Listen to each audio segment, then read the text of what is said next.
Hello everyone, welcome back to another Masters Colour Palette video in our mini-series. And today we're going to study someone who I think pretty much everyone has heard of in some form or another, but not for the painting that we're going to be looking at.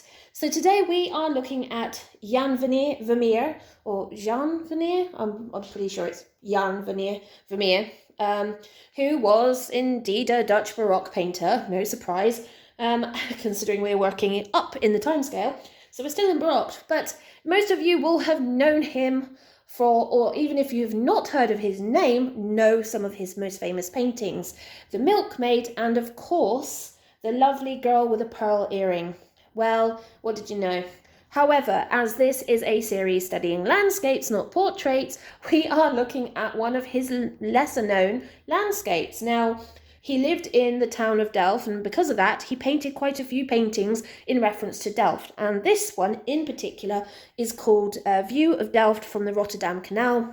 And it has the Rotterdam Cathedral in the background. So again, I'm going to stick a big picture here so you can see it because it's absolutely tiny in the book. And I'm going to be studying it from an image from Wikipedia, and it's just such a stunning piece. He and quite a few Dutch painters around that time, and quite a few just general painters around that time, were painting landscapes in mostly as cityscapes, and they were doing a lot of these cityscapes basically to help promote trade, because a lot of trade into these cities like this one, like Delft, and also Venice is another good one. They relied on a lot of waterways, bringing trade in and trade out. So these were really important. So this one in particular is obviously looking at this little port and canal, which was bringing massive amounts of trade into the town of Delft. So I'm hoping that's how you pronounce it anyway. So let's get started because this is an absolutely gorgeous painting. The image in the book doesn't quite do it justice, but the image that I'll put here kind of does it a lot more, and you can see a lot more of the colours. So it's actually quite a limited colour palette in the sense that there's no greens, dare I say it. Even the trees which are along the canal bridge are more of a blue than a green. So there's very limited colours in this, which is going to make this very interesting. Some of the colours we do see are a lot more of these neutral golds and yellows again, which, no surprise, have come back to haunt us for a second time. So that's one of the first colours we are going to be starting with, and we are going back to a slightly more yellow gold colour. So this will do. This will have a nice... And there is a fair bit of this in the bricks and the walls, the sand, the banks of the canal, the buildings, the stone walls for the harbour and the port.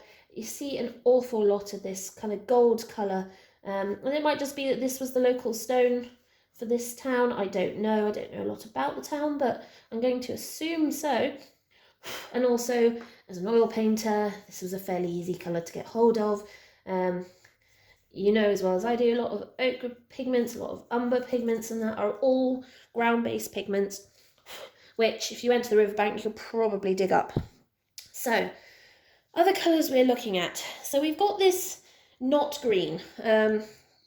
We've got blues, reds and oranges. So we are going to pull a red, but we're going to pull more of a blue red, just because that's the colour it's kind of got in it, is more of a kind of blue tone red than what we had before.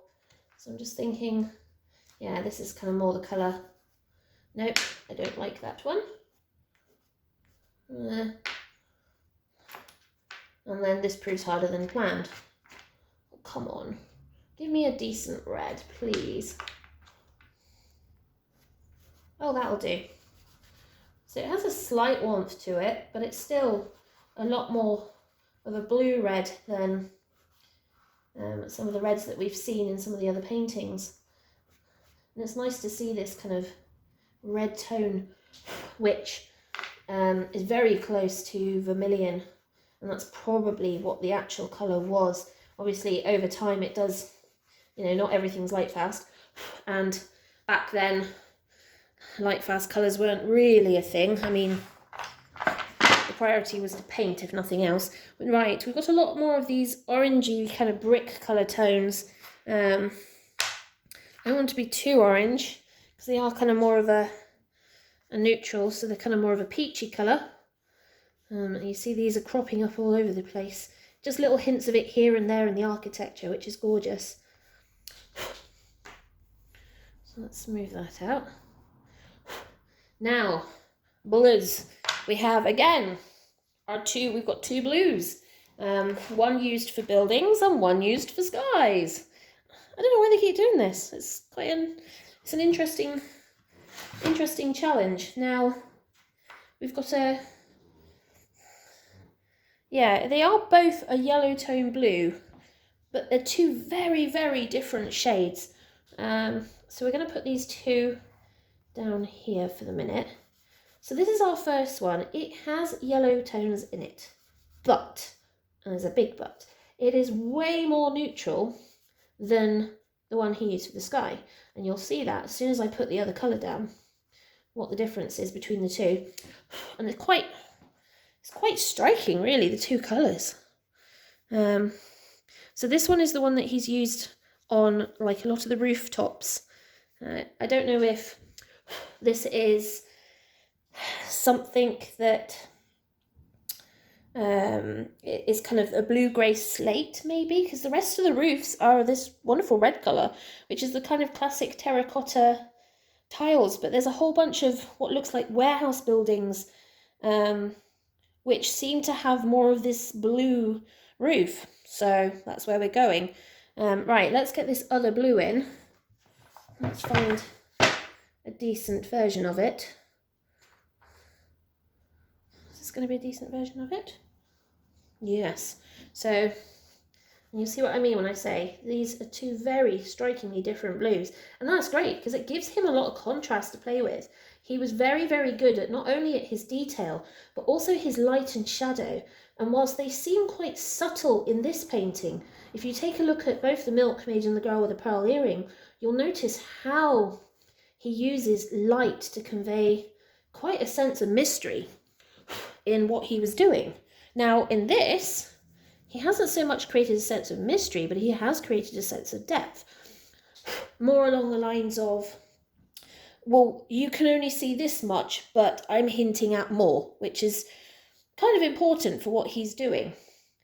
Right, so what other colours are we wanting to bring in? Oh, we've got these pale yellows, which he's kind of using for the buildings. I really want to kind of get one of those in, because it's quite a neutral, kind of yellowy, creamy colour.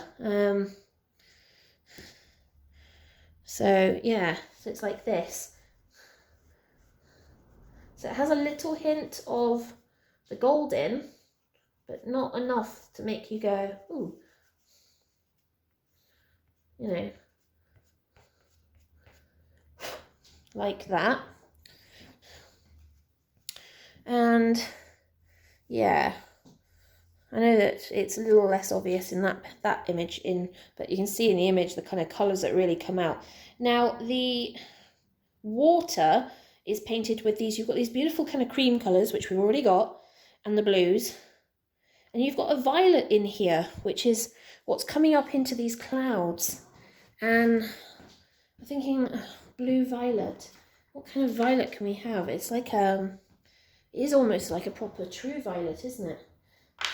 So probably more like this, actually, which he's used in the clouds, and it's kind of helping to depict the kind of, he's working it with the greys, which is fine, but I think he's using it to kind of depict the possible onset of bad weather coming in, which is why everyone's hurrying around the docks loading up, because they probably want to do that before it rains and before bad weather comes in.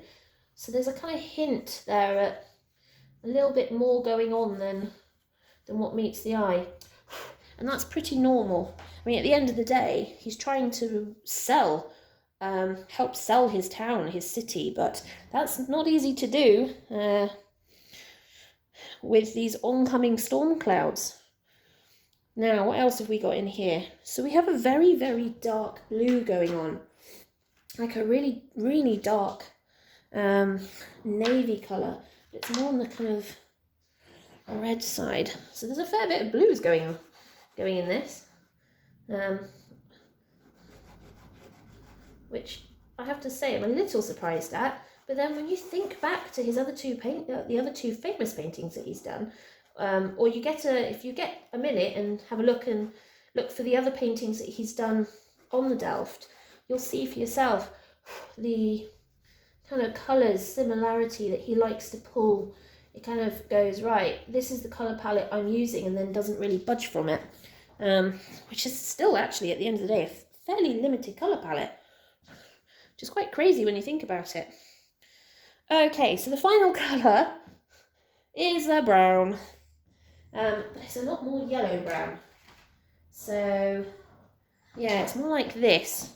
It's more of a kind of yellow tone brown rather than the dark red browns that we've been using in the other paintings. And I don't know if that's because he's got a lot of dark moments where there's like tunnel mouths hinting at entrances along the docks, but the rest of the browns are all structures or boats. And I think he doesn't want to kind of make them take over too much in the painting. They are a focal point, don't get me wrong, but also at the same time, they're not supposed to dominate. It's supposed to give a whole overall serene representation of, here is my town, isn't it wonderful? Rather than, here is my town, look at my giant ships, we're going to beat you all to a pulp and take all your trade. If you know what I mean. Right. So there we have it. There is the colour palette from this beautiful painting. I mean, the detail, it's such a small band of work when you consider the 2/3 of it are sky, quarter of a third is about beach and water, and then you've got this small strip of very highly detailed, very colourful buildings, which literally just give you a sense of vastness and expanse at the same time as this really densely populated trading town, which is how you want to portray it. You want to portray that you've got this vast expanse at your fingertips that you can sell to everywhere, but at the same time that you've also got a good, healthy, populous centre for the trade goods coming in and out, not just to buy, but also to work. Anyway, I'm well over 10 minutes, so I'm going to stop there. But definitely take a look at some of his other work and maybe look at some of the colour palettes he uses from there and compared to this one. Otherwise, if you've got any questions, leave them in the comments below, and I will see you all soon for another one. Ta-ta for now.